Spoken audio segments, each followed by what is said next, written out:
여러분, 한국과 미국의 금리 차, 여러분 결국 1%포인트가 됐습니다.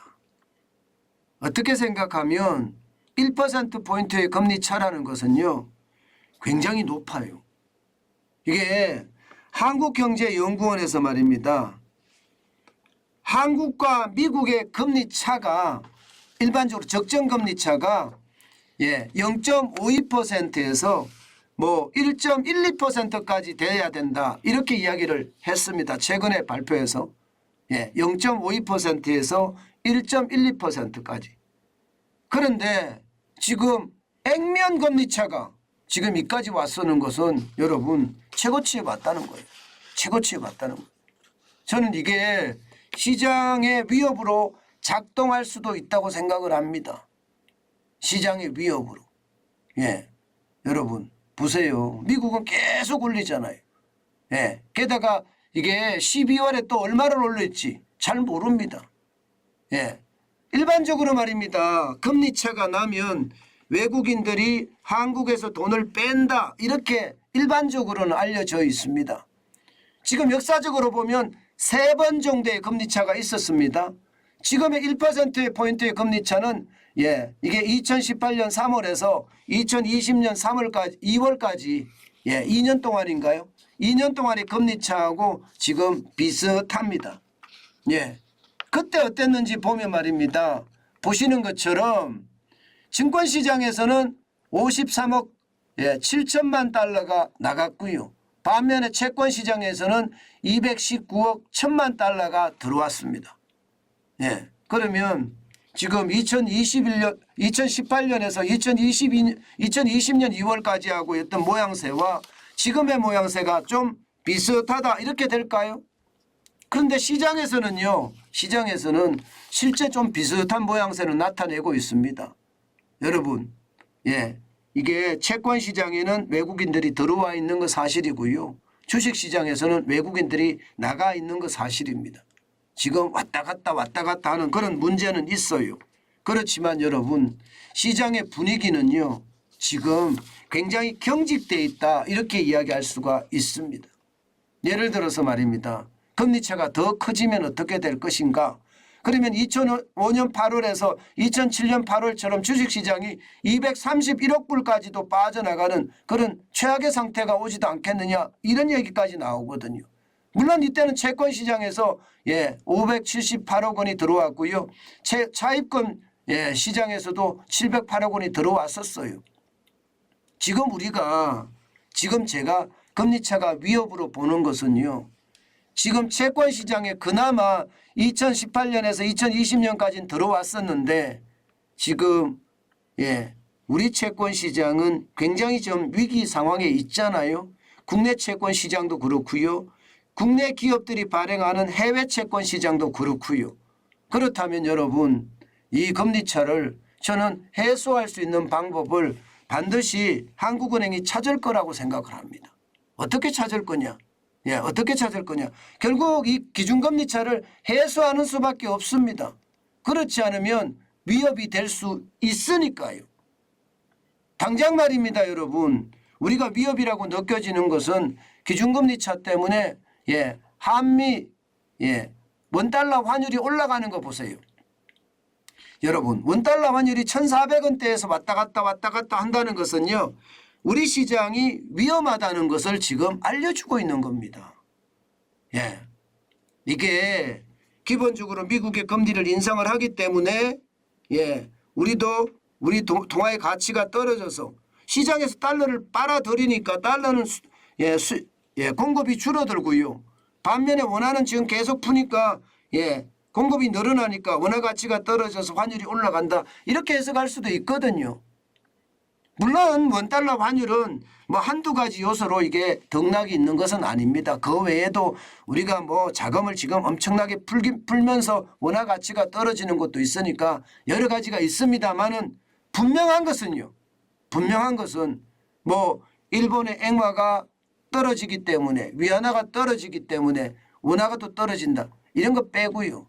분명한 것은 1,400원이 가고 있다는 사실, 게다가 10월 14일에는 1442.5원까지 올라갔다는 사실은 글로벌 금융위기 때 1570.3원까지 올라갔다는 것, 그것과 비교해 보면 위기 상태에 있는 거다. 그렇기 때문에 지금 금리를 올려서 시중에 있는 자금을 빨아들여야 된다, 이렇게 이야기하는 겁니다. 빨아들여야 된다. 이게 금리를 올려서 시중에 있는 자금을 빨아들여야 된다 이러면서 말입니다.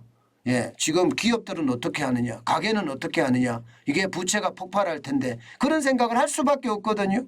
그런데 여러분, 경제를 크게 보면 어쩔 수 없는 상황이 돼 갑니다. 가계부채는 대출 만기 연장을 지금 계속 연기를 해놨기 때문에 당장 터지지는 않는 것 같고요. 문제는 채권 시장인데 채권 시장에서 충분히 터질 수 있죠.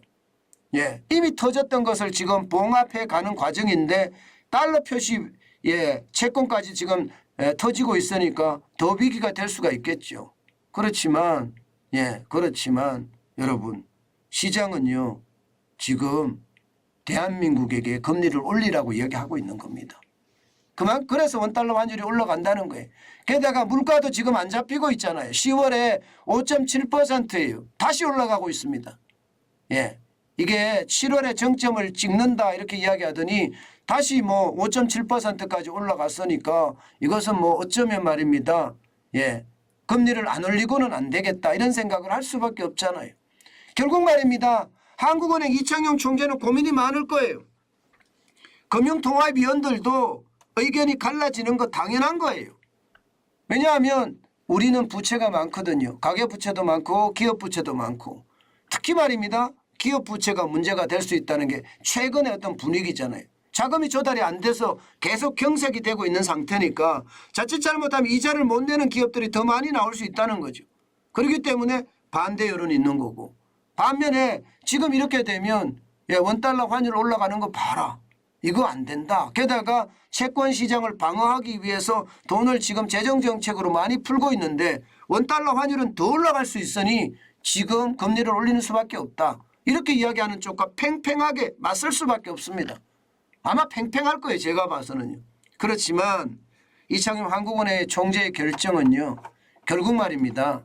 결국 미국이 지금 소비자 물가가 많이 올라 버렸잖아요. 소비자 물가가 많이 오르고 고용시장이 좋은 상태잖아요. 그렇기 때문에 이게 기준금리를 올려도 괜찮다 이런 생각을 가지고 0.75% 인상을 했고요. 또 그 분위기가 제롬 파월 연방준비제도 의장의 어떤 매파 메시지, 강경한 이야기가 계속 나왔단 말입니다. 그러면 12월에도 0.75% 이게 4연속이 아니라 이제 5연속 자이언트 스텝으로 갈 수 있다는 그런 진단까지 나오는 상태거든요. 만약에 말입니다, 여러분. 지금 1% 금리가 차이가 나는데 대한민국이 11월 24일입니다. 이달 24일에 만약에 0.25%를 올렸다 쳐요. 그러면 미국이 만약에 0.75%를 올려서 4.75%가 된다고 치자고요. 그랬을 때 우리하고 금리차가 1.5% 차이가 납니다. 이거 감당할 수 있을까요? 저는 제가 봐서는 이거 감당하기 굉장히 어려울 것 같습니다. 그렇기 때문에 이창용 총재는 어쩔 수 없이 끌려가듯이 등 떠 밀려서 0.5%를 인상할 수밖에 없지 않을까, 저는 그렇게 예상합니다. 제가 여러분들에게 이게 앞으로 고금리 앞으로 계속 갈 거다.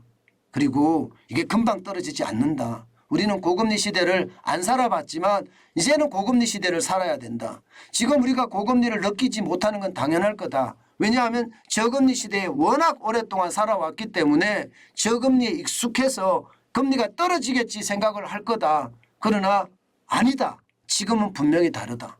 지금은 이제 금리가 갑자기 떨어지는 일도 없거니와 계속해서 고금리로 갈 거다. 그 말씀 제가 여러 번 드렸잖아요. 고금리 시대에 사는데 그게 따르는 대비책을 가지고 살아야 된다. 그 말씀 제가 진짜 목이 터져라 외치고 있습니다. 그렇게 될 수밖에 없을 거예요. 한국은행 총재가 아무리 배짱이 좋다고 하더라도요. 한국과 미국의 금리차를 1.5%로 끌고 간다고요? 쉽지 않을 거예요. 내년 1월에 가면 이제 1월 14일인가요? 아마 한국은행이 또 금리 올리는 게 있는데 금융통화위원회가 열리거든요. 그때까지 한 달 동안이 지옥이 될 가능성도 있습니다. 그렇기 때문에 여러분 분명한 것은 금리 인상은 이제 어쩔 수 없는 상황이 돼 간다. 예, 그렇게 이해하시고요. 고금리에 우리가 적응해서 살 수 있는 것 그 어느 때보다 필요합니다. 고금리에 적응해서 사는 것은 지금 그 어느 때보다 필요합니다. 예, 그거 반드시 우리가 생각을 해야 됩니다.